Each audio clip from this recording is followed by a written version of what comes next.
Welcome into Outkick the Show. I am your fearless leader, Clay Travis. I hope all of you are having fantastic Tuesdays as you get ready for Thanksgiving, wherever you may be across the country.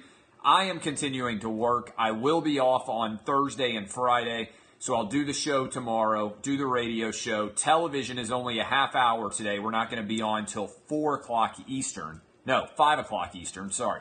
5 o'clock Eastern. We'll only be on for a half hour. Got some gambling picks coming for you there. Want to tell you, as always, if you are interested in gambling, make sure you get the best number wherever you go across the internet. They can give you the best location to get the best number. Sportsbookreview.com is the website, sportsbookreview.com. A lot to get into in today's show. Monday Night Football, the Chiefs and the Rams was a classic.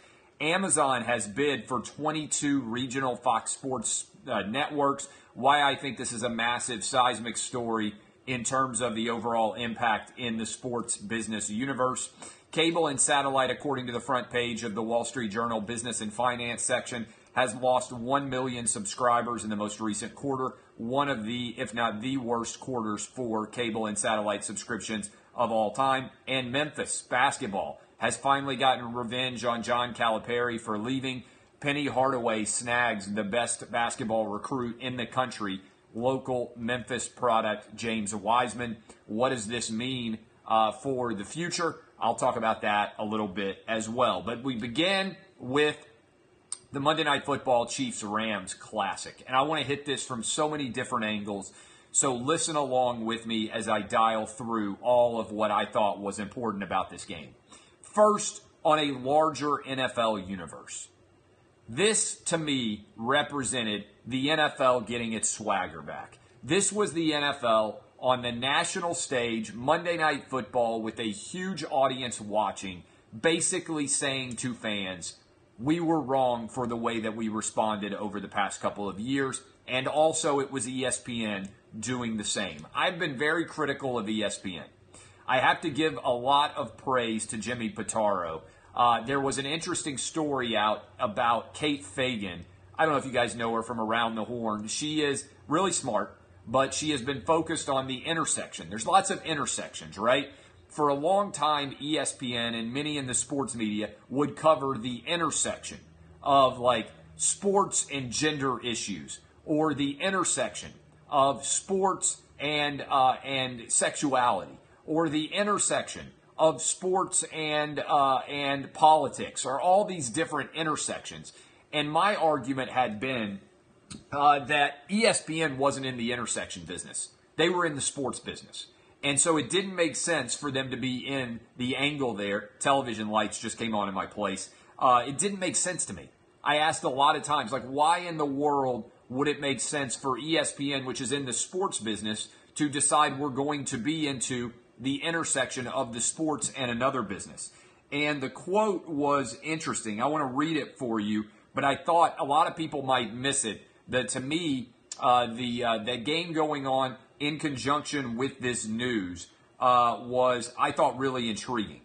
She said that she had an offer, and again, this is from the Washington Post. She's leaving ESPN. She says, I had an offer, but I found myself more and more interested in other aspects of sports, like how it connects to our culture. That was not going to be a big business at ESPN. She then went along and said, I wanted to do a show. I thought there could be a show on LGBT issues and mental health. 5 years ago, I thought I could host a show that introduces new female characters to the women's sports world.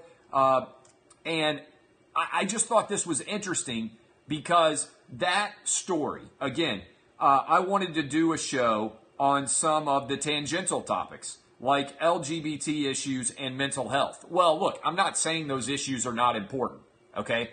I'm not saying those issues don't matter in the larger universe. I'm saying that's not ESPN's job.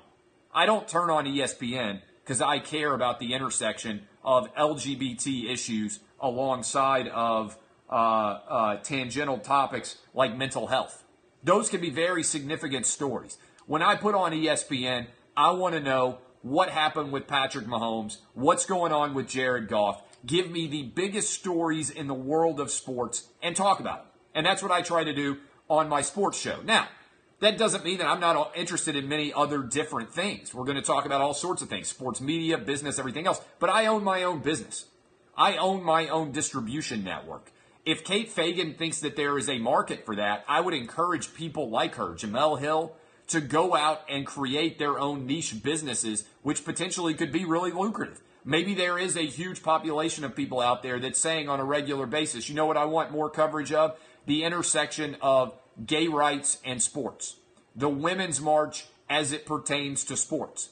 I don't think there's that much of a demand for that. In fact, I think it turns off the casual sports fan. But on a niche basis, I think it makes a lot of sense. So I bring up that because I'm giving ESPN praise here.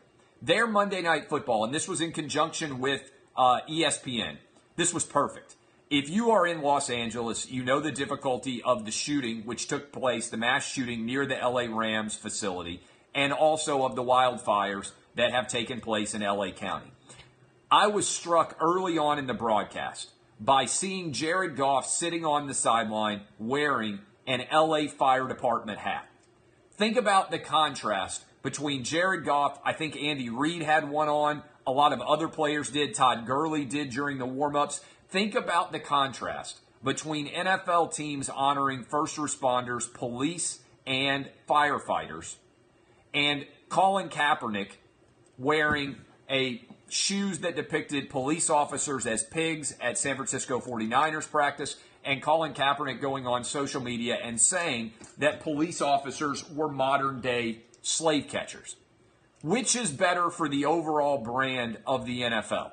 Players honoring first responders who responded in a heroic fashion along with ESPN, or players saying that police are modern-day slave catchers and depicting them as pigs and refusing to stand for the national anthem. Players have a total right to whatever opinion they want, but a business has the ability and responsibility to respond for everybody, okay? So I was struck by immediately that disconnect between the NFL of 2 years ago, where the story in the pregame would have been, oh, what players are going to stand for the national anthem and which players are not, versus Jared Goff and Todd Gurley in LA Fire Department hats during the game. There was a couple of many other moments during the game when I thought this also was brought home. The man's name is escaping me. I want to make sure I get it right because he deserves for me to get his name right. It's literally the least I could do. The individual who was shot responding to the mass shooting in California, the sergeant. And I'm just going to take a pause here for a moment to look up his name. One of you may remember his name, and I will get it right. The police officer who was killed. There was a moment where on Monday Night Football they came back from a break, and at the Borderline Bar, and this was, I thought, definitely intended as a moment to make everybody aware of what was going on there. The sheriff's deputy who was killed was shown in that moment. You could see a shirt honoring him as they swung back in from the broadcast. They paused for a moment to get his name and give him his credence, his moment. The least they could do was give him a moment of respect. And his name was Sergeant Ron Helus, Helus. They caught it right there, and then they swung right back in for the broadcast. That might seem like a small thing. I think ESPN, under the leadership of Jimmy Pitaro, and I think Bob Iger to a certain extent has finally recognized it too, they have realized that the NFL is in the job of putting on the best possible display of entertaining content. And all that should matter during that content, by and large, is the game itself and certain peripheral, non-political, okay? I don't think saying you support the fire department is political. Some of you out there could be like, the fire department's intensely political. I don't agree, okay? I think the average firefighter doesn't care what's burning. He runs to the fire. I feel the same way about the average police officer. I don't think they care about politics when they're in the middle of trying to save lives. To me, that is thoroughly nonpartisan. And so, as a result, I think the NFL has got its swagger back. I think it's got its groove back. And that game last night, let me go to the game itself now that I've talked about what I thought was significant about off the field. Let me also say this. CBS, NBC, Fox, and ESPN made a conscious decision not to cover protests anymore. There are still players protesting. They are being ignored. Because by and large, the media has decided, you know what? This is killing our business. Last year, the leagues lost $600 million off their projected revenue. This year, I think they had a meeting of the minds. They all got together and they said, we're not going to cover sports as a political issue anymore. And so as a result, I think that they have made a conscious decision to avoid that going forward. The result, by the way, has been a flourishing of offensive talent. What we saw, Mark Schlereth said it on my show this morning. He said it used to be the NFL trickled down to college and high school, and everybody tried to make the decision to go out and copy what the NFL was doing. What has happened in the last 25 or 30 years is that high school football coaches have been much more dynamic in the way they assess their sport. And what they did at the high school level trickled up to the college level. And now it has trickled up to the NFL level. And what we are seeing is an unvarnished offensive attack that is very similar to what the best college teams are running, except now it's happening with the best football athletes in the world. And the result has been an explosion of offense. More touchdowns are going to happen this year through 11 games, have happened this year through 11 games than ever before in the history of the game. We got the highest scoring Monday Night Football game last night, the third highest scoring of all time. Patrick Mahomes and Jared Goff were flat out phenomenal. This is about the evolution of the NFL game. Everybody who is watching this right now, I was thinking as I watched the game, you know who is going to be the next great NFL coach? Lincoln Riley. I would go out and hire Lincoln Riley in a heartbeat. You know who else I would go hire? Cliff Kingsbury. I think that those guys would be wildly successful in the NFL running the systems that they are running in college right now. I think now you are proving that college successful offenses can work in a big way in this game. Somebody else got a great stat out there. I think it was 216 times in NFL history the team that scored 50 or more points was 216-0. Do you know what happened last night? The Chiefs scored 51 points and lost. The first team to ever pull that off. And I believe, actually, the Chiefs were the more impressive team last night. You know the Chiefs scored 51 points and turned the ball over 5 times?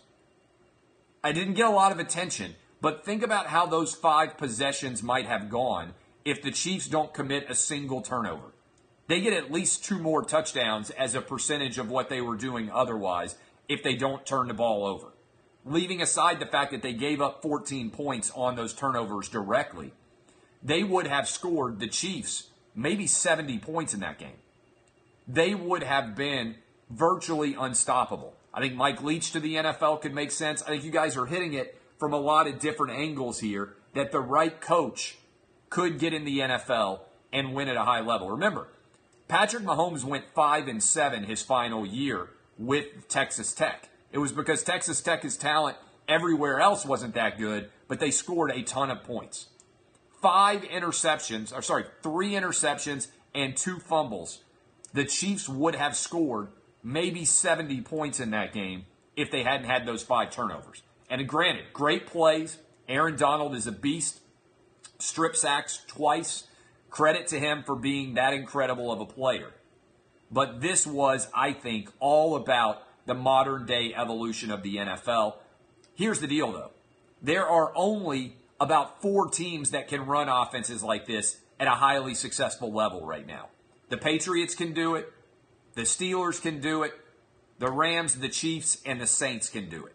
The 5 best teams in the NFL, this isn't a coincidence, are all the 5 best offenses right now across the league. Maybe the Chargers can also do it. Maybe the Bucs can on the downside of a team that's really talented offensively but is awful everywhere else. Maybe the Colts can do it as they continue to develop under Frank Reich with Andrew Luck. But only about a quarter of the NFL has the talent either at the quarterback position or the skill position outside of that to be able to accomplish this. But it's the direction everybody's going. Every owner in the NFL was watching that game last night, and every owner in the NFL was thinking, I want this. I want this to be the signature element that my offense brings to bear. I want to do what the Chiefs and the Rams are doing tonight. It's good for business. It's good for entertainment. And right now, it's good for winning. Now, the question I have is, and this is a question I asked on the show this morning. I think it's a good question. Are we moving into an era where NFL quarterbacks start getting called system quarterbacks? You know, one of the top pejoratives that gets tossed out in college football is this idea that somebody's good, but they're not that good because they're a system quarterback. The question I was asking on my show, my radio show this morning, would Jared Goff be great if he if he played for the Buffalo Bills right now? Would Patrick Mahomes be incredible if he was the quarterback right now for the New York Jets? Would they be able to put up the same kind of numbers that they're putting up right now? Or are they the perfect quarterback in the perfect system? Or is the system so good that everybody could win at a high level if they were there? It's fascinating to think about. Alex Smith put up some really big numbers. I think we might be moving into a system quarterback era in the NFL. Now, sometimes the system is great and the quarterback is great, right?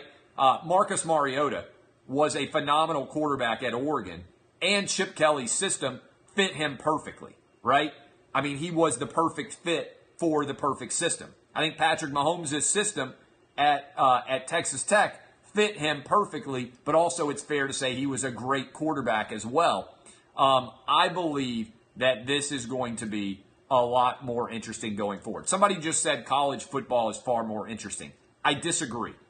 College football is far more entertaining because the way the content is produced to you, you can sit and watch college football all day. The average college football game is more entertaining because there's more scoring than the average NFL game. But the average NFL game is also much closer than the average college football game because you don't get blowouts. You might get a blowout, but you don't get a team that's 40-point favorite over someone else.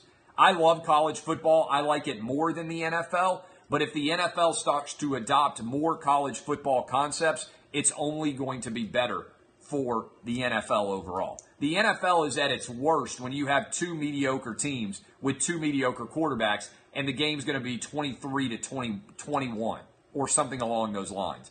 All NFL games, somebody just said it, and I've been on it for a while, need to be distributed similarly to college football, and I think a lot of people's impressions would change. I watch the Red Zone, but I wish I had the opportunity to do what I do on a college football Saturday, which is watch a game, and if it sucks, I switch to a better game. And so I don't spend time saying, man, this game sucks. If you are stuck in a region where a team is bad or a game is bad, you don't get to watch all the other games that are going on that are fantastic. My argument for a while has been the NFL needs to do what the NCAA tournament did. They need to put every game on and let you choose which game you watch. And then you will be able to make decisions like that, and everything will seem better. Because, look, you always think the NCAA tournament is great because if you have a functional brain, you flip over to the game that's good. And you're like, oh, wow, this game's amazing. It just ended on a three-pointer. And then you switch to another game and you're like, man, this last 5 minutes has been great. And you don't spend any time sitting watching the game unless you're a hardcore gambler or a hardcore fan of that one particular team. You don't watch a game where somebody's going to win by 30. You flip it over to the other one. And so as a result, in your mind, you're like, this is amazing. Imagine if you got stuck at the game that was a 30-point blowout and you couldn't switch anywhere else.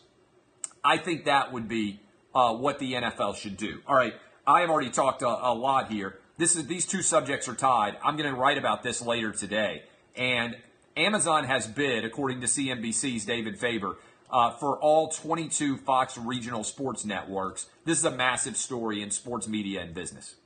Massive story in sports media and business that Amazon is now potentially stepping fully into the sports rights media business.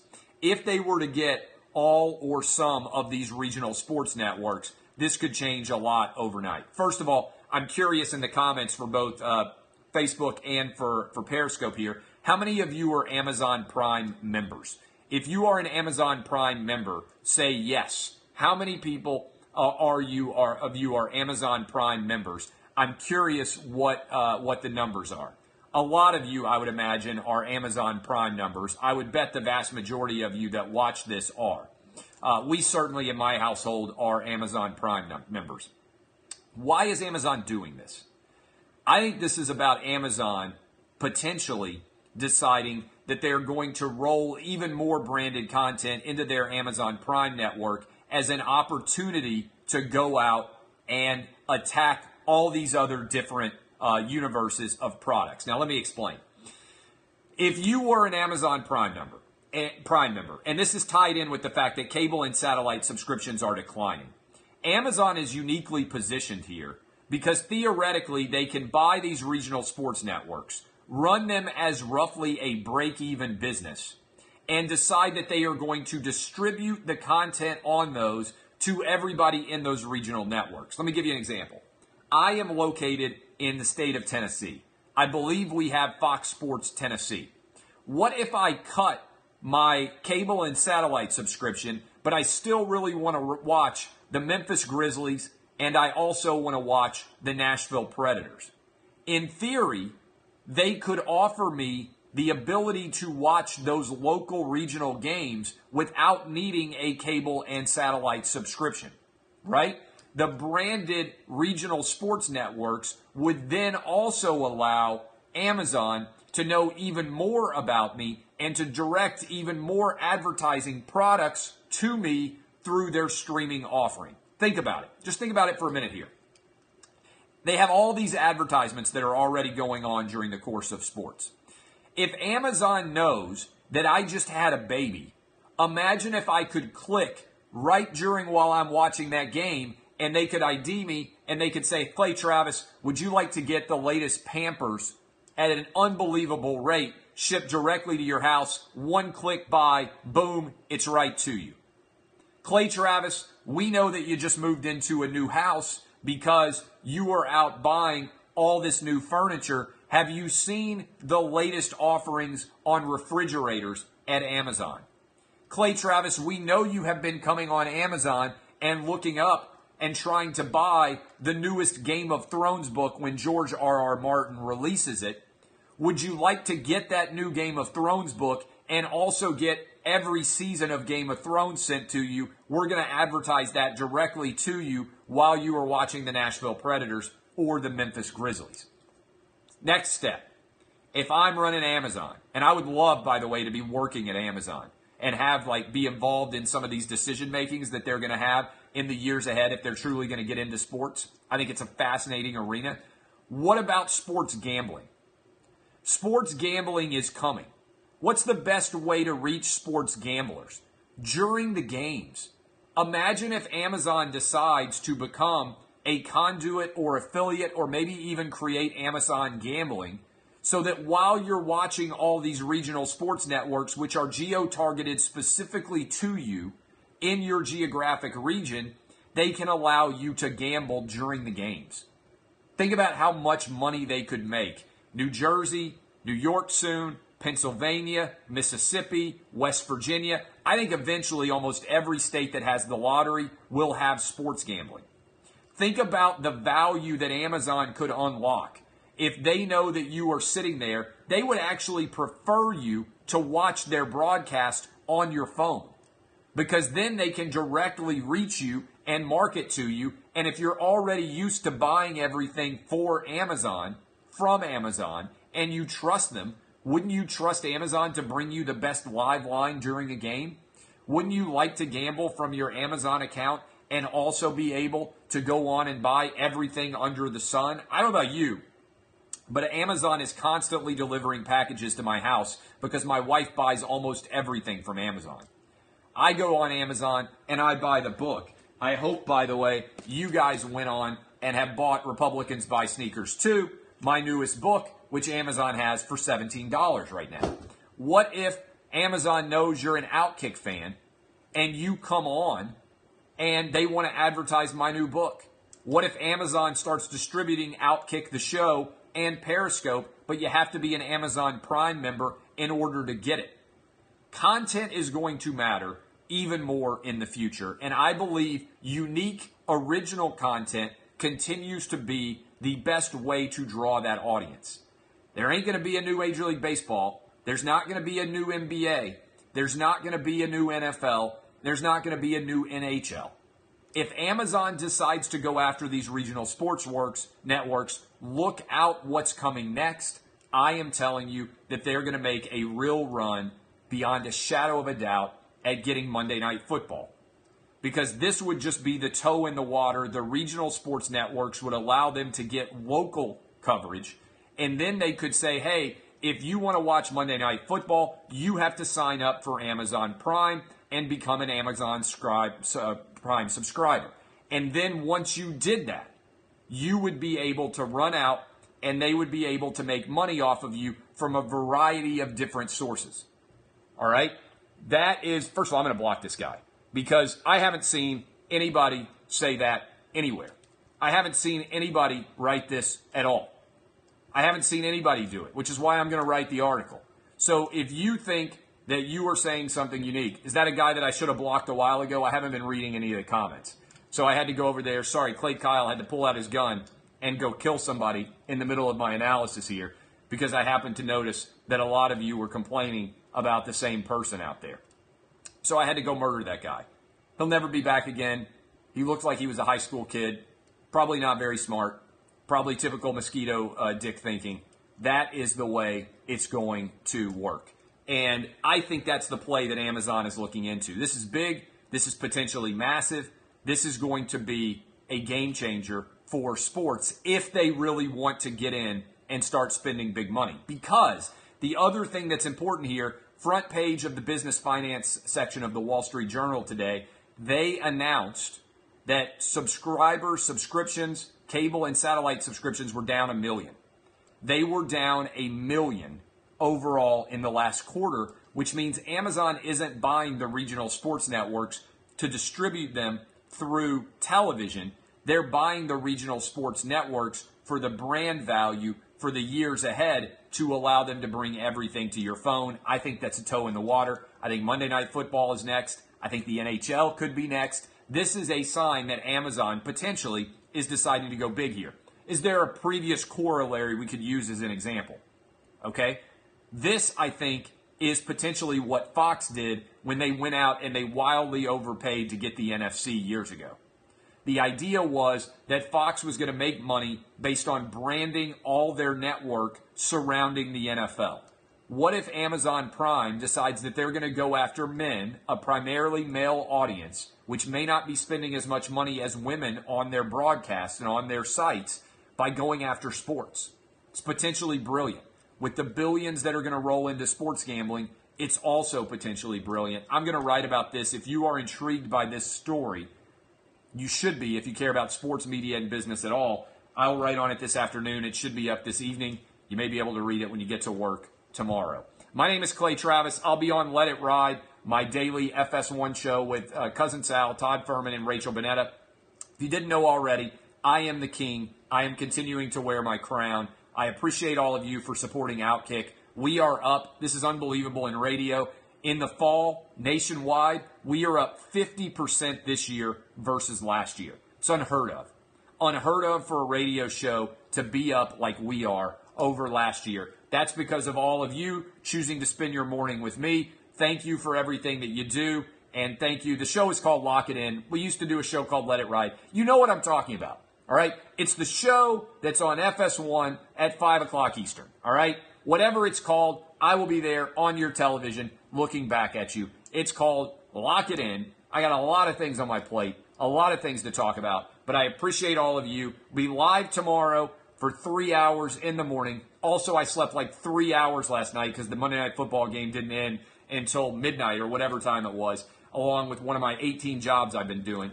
Respect the picks indeed. I'm on a roll. I am the king. I am your fearless leader. My name is Clay Travis. This is Outkick the Show. 4 gambling picks for the weekend coming up for you at 5 Eastern. All the gambling picks will be up tomorrow, and I absolutely love them. And you should be an Outkick VIP because the lines have already moved in a big way on many of these games in favor.